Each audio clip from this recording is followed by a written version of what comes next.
So I have the pleasure to present the Ramesside fortresses which are on Tel el-Retaba. Thank you for arranging this conference. The organizers had make a big effort. Unfortunately, it was several times postponed. It's a pity that we are not able to meet together in Munich. Anyway, so I will do my best to present the result of our research, and I hope that you will have the good connection and you will see the presentation as well. So Tel el-Retaba is a site in Wadi Tumilat, which is an old Nile branch, which is leaving the East Delta on the level of Zagazik and joining the Isthmus of Suez in an area of nowadays Ismailia. So about 35 kilometers westward from Ismailia, there is Tel el-Retaba. Tel el-Retaba is actually a strategic site which could be understood as a part of a second line defense in northeastern Egypt. It means when the enemies coming from northeast overcome the defense on the seashore and continued. Excuse me, Jozef, but we are still seeing your first slide, and I guess you have already switched to the next one. Jožko, že viděl len prvý slide. Ako je to možné?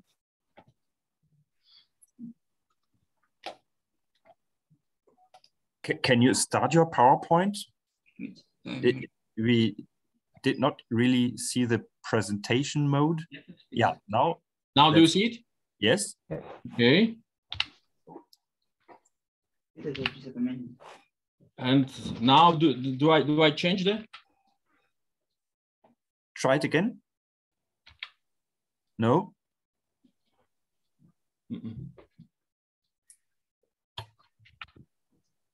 Now? Yes. Okay. So I'm sorry for this.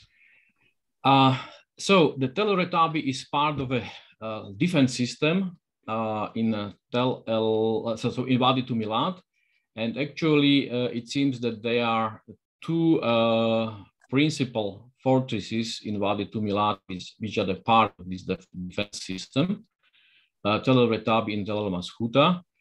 Both are more close to the northern edge of the valley, and the water channel is southward of them, even nowadays.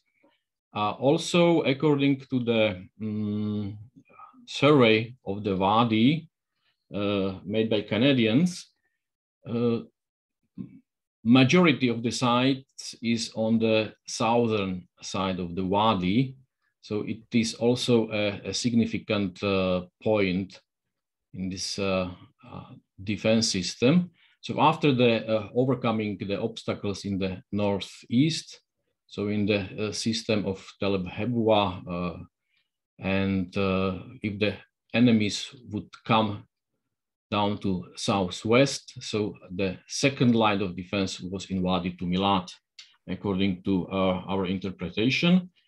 Actually, westward of of Tel el-Retaba was an ancient lake watered by Nile floods.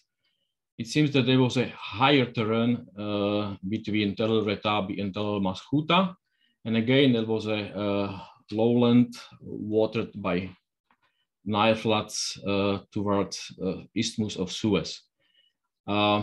there are already a long time known the walls of princes, walls of rulers, and it could be expected that maybe somewhere in this area, Tel el-Retaba was part of this system. Anyway, so far, no archaeological finds could confirm this so far speculation, let's say. Do you see the new? Yes, yes. Okay, excellent. So the joint Polish-Slovak mission wasn't the first excavator on the site. The excavations had a long history. We could mention Edward Naville, who excavated there in 1885 as the first so far known archaeologist on the site. His results were published in a publication in 1887, and he was quite strongly criticized by Petrie because, well, this plan he produced doesn't seem to reflect very much the reality on the site. That is why Petrie, who was the other important excavator on the site, produced such a plan of the site, which looks like very much different from the result of Edward Naville. Anyway, do you see the other? Yes. Okay, excellent. It's work already. Yes. So if we combine these two plans together, it seems that old Naville wasn't so bad in producing his plan. Just he made a very wrong assessment of the direction of the Western Wall. His plan was made mainly on three cuts. You can see it as A, B, C, D, and E, F. And the two first cuts in southeastern part of the fortress were, let's say, a fit and could produce some direction of the walls, but he had a wrong reading of the direction of the wall in the Migdol area, because he didn't cut the wall, he cut the northern tower of the Migdol gate. So that is why his assessment of the direction was completely wrong. But in general, we can't, let's say, refuse all his results because of this mistake. You can see that in combination of these two plans of Petrie and Naville, even the cut in the Migdol is quite properly situated in the old plan. Because of the political situation, there was a long hiatus excavations on Tel el-Retaba, but we have some old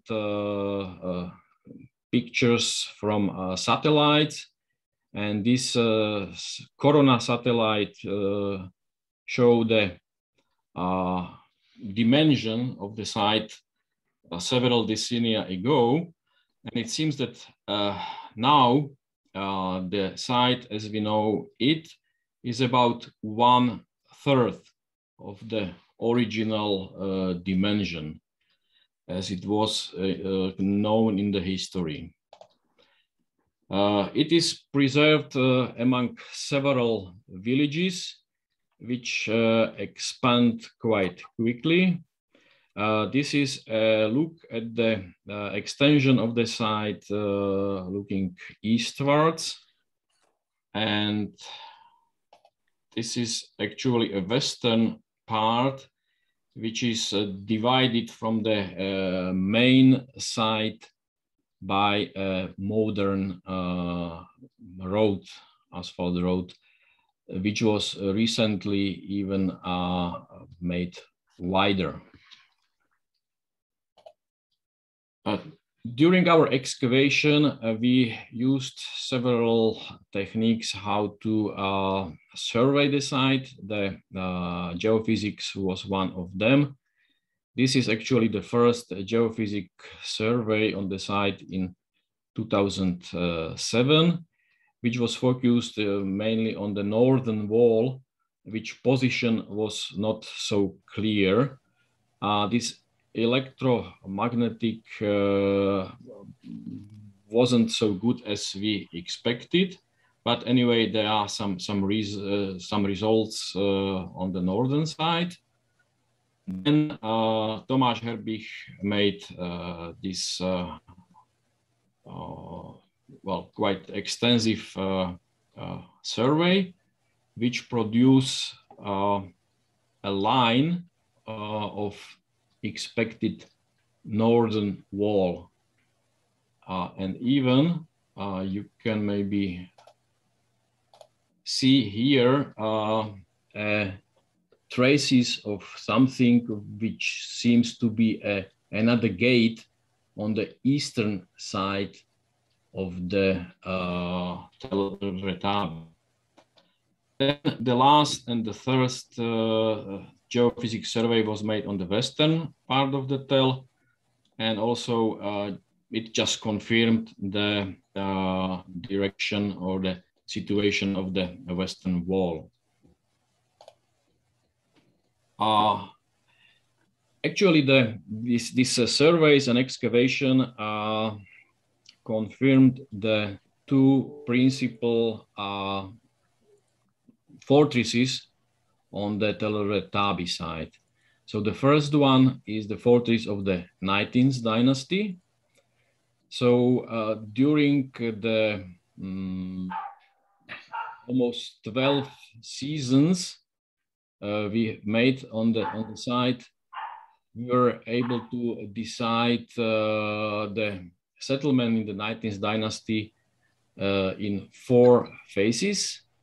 So you can see the division on the screen, and we will actually continue with some phases in more details.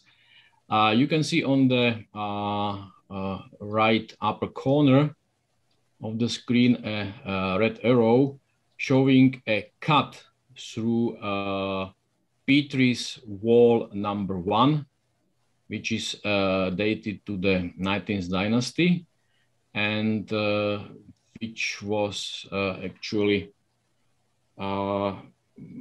only partly traced by Petri, and even the situation is not very much better nowadays. The cut we made close to the Migdol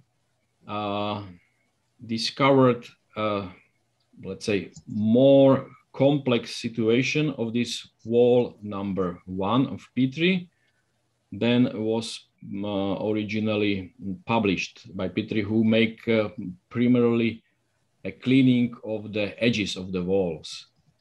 So it showed that there are at least 2 phases of the wall of the 19th dynasty. It is quite good dated to this period by several burials of children in ceramical pots. One of the burials was actually, you can see a small hole in the right lower corner of the picture. It means that the children burials were close to the first phase of the wall, Petri's wall number 1, and they were then later covered by the internal extension, and also the internal extension then its internal face was used as a other cemetery, and we also found several other children burial close to it. So according to the ceramics from these burials, we are able to date this wall to the Ramesside II period. Then there is also an external extension, and frankly speaking, we didn't finish the excavation of this cut yet, because some seasons ago, we tried to continue deeper on the internal internal extension, but we found a second floor of the cemetery below this upper burial. So it means this is a quite complex and complicated situation there, and well, because of the high traffic on the road, it is not sometimes quite secure to work in this area. We should continue it sometimes later on. So you can see actually the original size of the core of the wall number 1, and then the extensions. So it is difficult to say to a rule of which pharaoh this construction could be connected. We have some written sources telling about the fortress of Menptah in this area.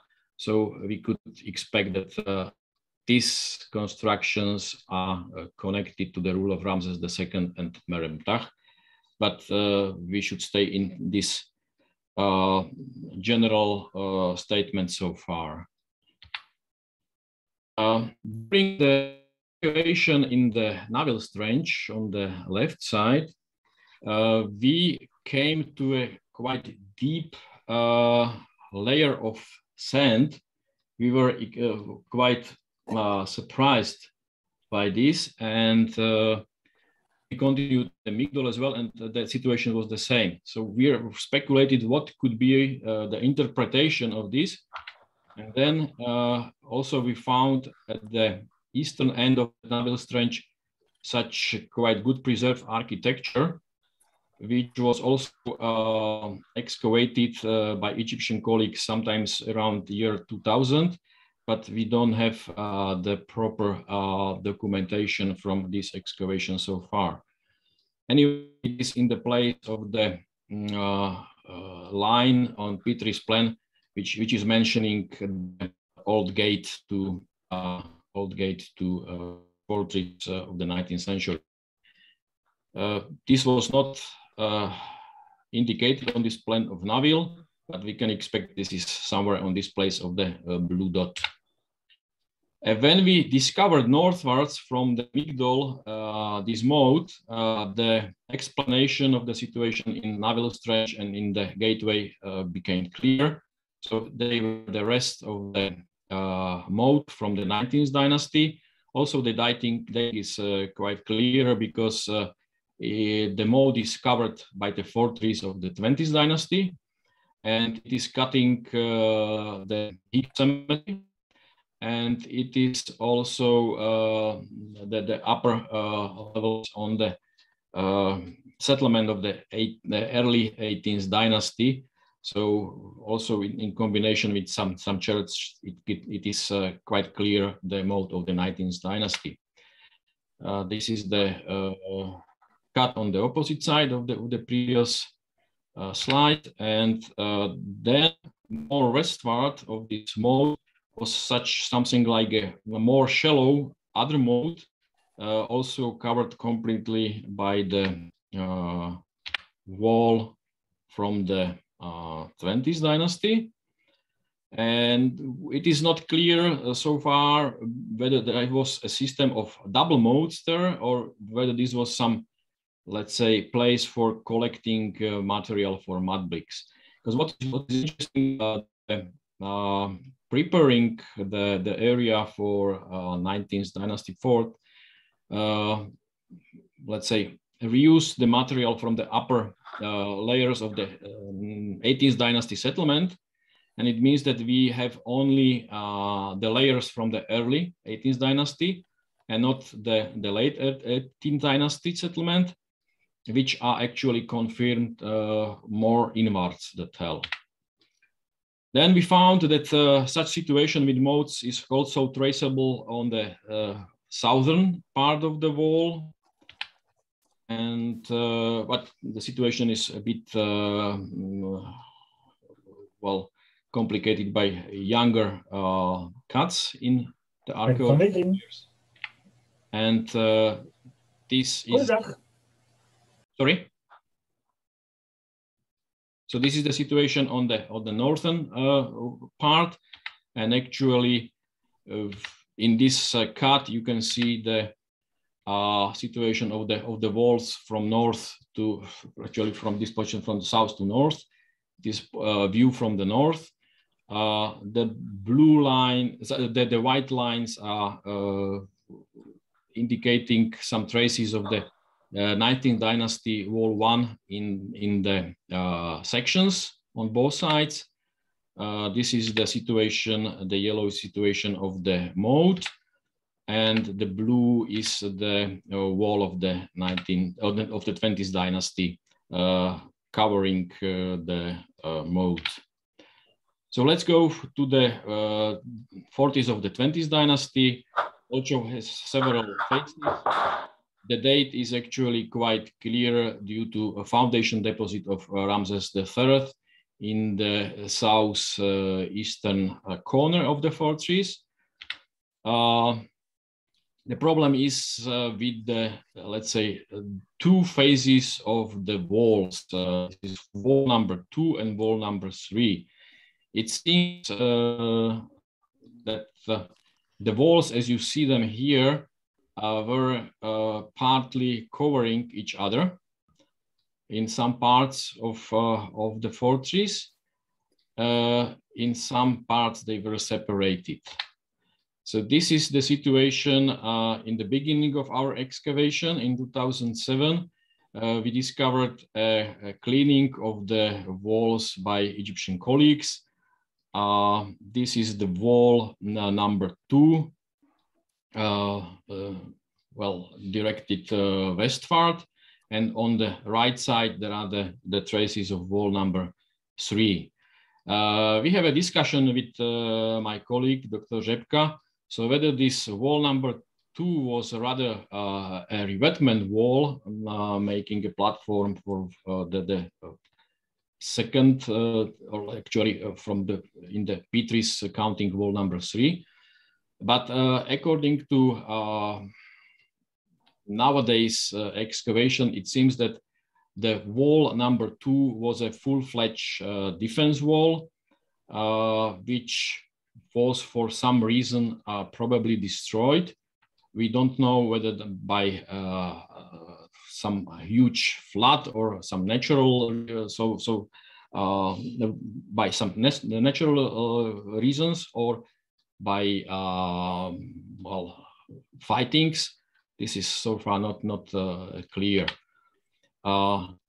Anyway, we found that the situation in the gate is quite complicated by such a small corridor in the southern tower. But this is the view of the threshold, which was in the entrance to the fortress, and which actually is going below the towers of the Migdol on both sides. You can see it here. And this is the mentioned south corridor, which is filled by very fine yellow sand and is covered by the tower of the Migdol. You can see actually that there are two phases. They are quite clearly divided by size of the bricks. But according to our interpretation, this construction here is probably of the pre-20th dynasty in the origin, and it doesn't have a connection with Migdol. it was just used by it. Excuse me, dear doctor. I Yes. have to inform you that there is 7 minutes remaining for. Yeah, I'm going quickly. So this is the workable level, and this is after 7 minutes we will start the discussion. Yeah. So this is actually the pathway which was used to construct this situation of the wall and the ramp, sand ramp used on the internal side of wall 2, and well, this is the situation about the mode. And these are the construction of the plans we used from the recent situation. So it means that northwestern corner of the fortress is already below the village. So thank you for your attention. I'm sorry for so long speech. Thank you. Well, it seems that I do not have much time left. Jozef, please stop sharing your screen.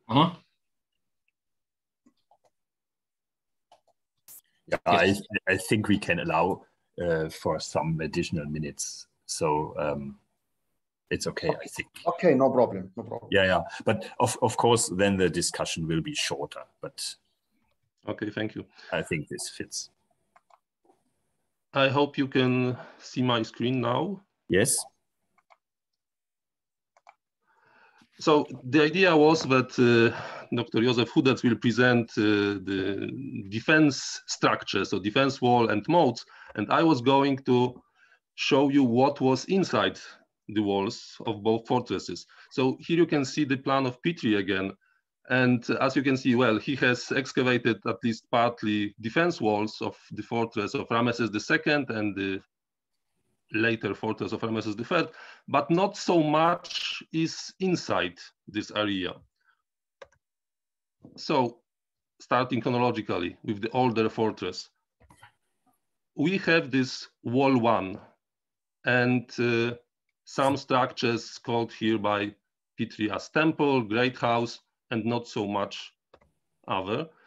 And what about the temple? Well, there must have been a temple. Petrie thought that it was here, and it seems that it was the temple of Atum, Lord of Tjaru. Petrie has found several blocks. The largest is shown here, and here is the plan of these mud brick structures, which Petrie thought belonged to this Ramesside temple. So the picture shows the god Atum, Ramesses II smiting the enemy. So Atum, Lord of Tjaru, was apparently the main deity of the temple. And in this place, which Petrie interpreted as this Ramesside temple, there were also fragments of a statue, also a stela of Ramesses II. What we have in our recent excavations, we have some secondary used blocks which apparently originate from this temple. We have found it in a later structure from the third intermediate period. There is a stable in which you can see here the rows of tethering stones.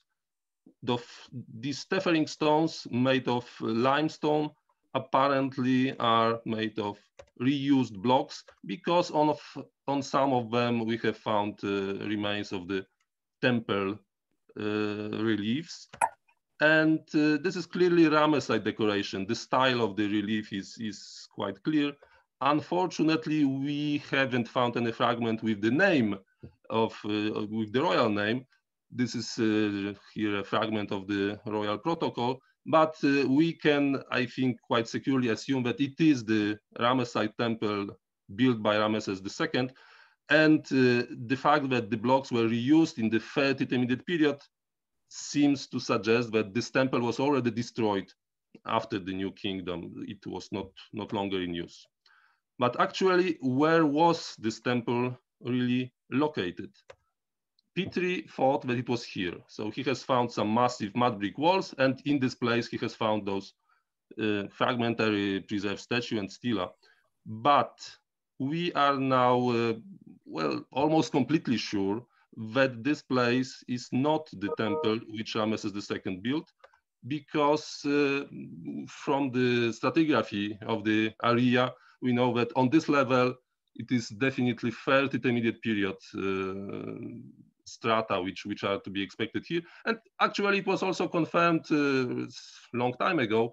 There was an American mission of Hans Gedicke. They made a sondage in the temple area. They also confirmed that it is third intermediate period. So the Ramesside temple is still to be found. Probably it is somewhere here in the center of the Tell. What we have excavated during our almost 15 years of the Polish-Slovak mission, we have reached these New Kingdom layers inside the fortress only on quite limited areas, and partly it was rescue excavation during the works to reconstruct the modern road which cuts the site. So what we have found in this place, in the southwestern corner of the fortress, beside the defense wall, this is the wall 1 of P3, this 19th dynasty defense wall, which is, as you can see, quite severely damaged. Attached to the wall, we have found a row of long buildings, long structures. They were at least 13-meter long, and they seem to serve at least 2 purposes. We interpret them as barracks, but also as workshops, because we have found a large number, more than 40 such scrapers, made mostly of pottery fragments, some also made of stone, small slabs of stone. And well, we interpret them as the tools for processing hides or for some other craft. Among numerous small finds, I wanted to mention only just this one. It is a small disc made of calcite, which is maybe significant, as is apparently a fragment of a chariot. Here is the drawing by Anya Herold, who studied those remains which are really preserved still in archaeological material of chariots. So it seems that we have such discs which were attached to the frame of the chariot. So in our fortress, apparently we had chariots as well. Another area where we were able to reach 19th dynasty layers is marked here. And limited area, so not so many conclusions can be drawn here, but at least 2 occupation phases belonging to 19th dynasty could be discerned. The older one, our phase E4, is marked red here. A relatively large house, square house, which we can see here, only partly excavated. Worth mentioning is that the set of small finds found in this house was relatively rich, especially comparing to the third intermediate strata which we are excavating since several years. So we have such a granodiorite bowl, we have some calcite earrings or such knob. Even a richer set of small finds was found in strata belonging to this later phase, still belonging to 19th dynasty. When this house was abandoned, on the ruins there was a big silo built, and here there was a layer of dump in which we have found many interesting pieces. I wanted to mention at least this one. We have found a Mycenaean idol, which, as far as I know, is still the only example discovered in Egypt so far. And it is still a hypothesis, but I assume that such idols were not the object of trade. Maybe some Mycenaeans were really present at some point in el-Retaba. And Mycenaean pottery is also present. So this is not so special because we know it from other sites, but Mycenaean idol is quite unique.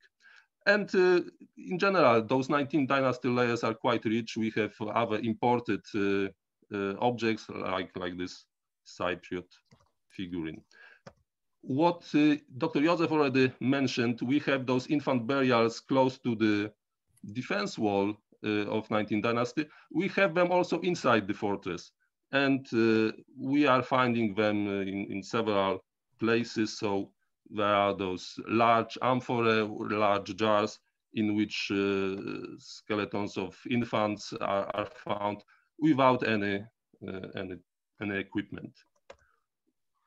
This fortress of 19th dynasty was abandoned probably at the end of the dynasty, during the political crisis of the end of the 19th dynasty.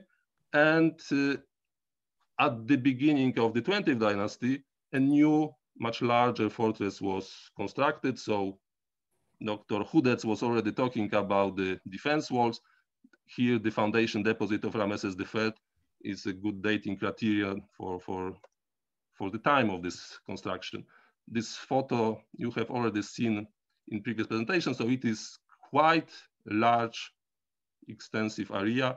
And what we have found so far belonging to this new 20th dynasty fortress. We have excavated for several years in this part. Again, we are in the southwestern part of the fortress. And here along the defense wall, we have excavated. Here you can see the defense wall. Along it, on the inner side, there is a street. And along the street, there is a very long building, at least 70 meters long. And we are suspecting that this building may have continued along the whole length of the fortress, which was divided into such regular units, regular flats composed of 6 rooms. The building is quite damaged. We have found only some fragments of it, but at least 2 units are a bit better preserved, so we can get some idea how this space was organized. So here you can see the photo of one of the better preserved. The main room was filled with grain silos. There was a space used as a kitchen. The entrance was here. Probably there was a staircase, and we are assuming that the living part, because here is mostly the storage part and kitchen, the bedrooms, the living room was actually upstairs. And another unit which shows the similar organization, a row of 3 narrow rooms, another row of 3 broader rooms, and in the largest room, again, the silo, the place for storage. And the equipment of those rooms, so we are finding querns, grinders, so the tools for daily life. We have also some sickle blades made of flints. It seems that this large building, which was originally built by the state, and it is well constructed, very regular, it was later, let's say, privatized. Still in the 20th dynasty, this building was significantly transformed. And maybe there was even a phase of abandonment. You can see here one of those flats, and in the silo, we have found a skeleton. It seems that at some moment during maybe some dramatic event, the building was abandoned and some bodies were deposited inside it. There is this skeleton preserved completely. We have found a fragment of the skull in another place. And afterwards, the building was again used as a dwelling, but significantly transformed. Original doors were blocked, new doors were cut, so there were significant changes. And this place, which were originally used for storage, now it was a big living room with a fireplace, so significant change took place.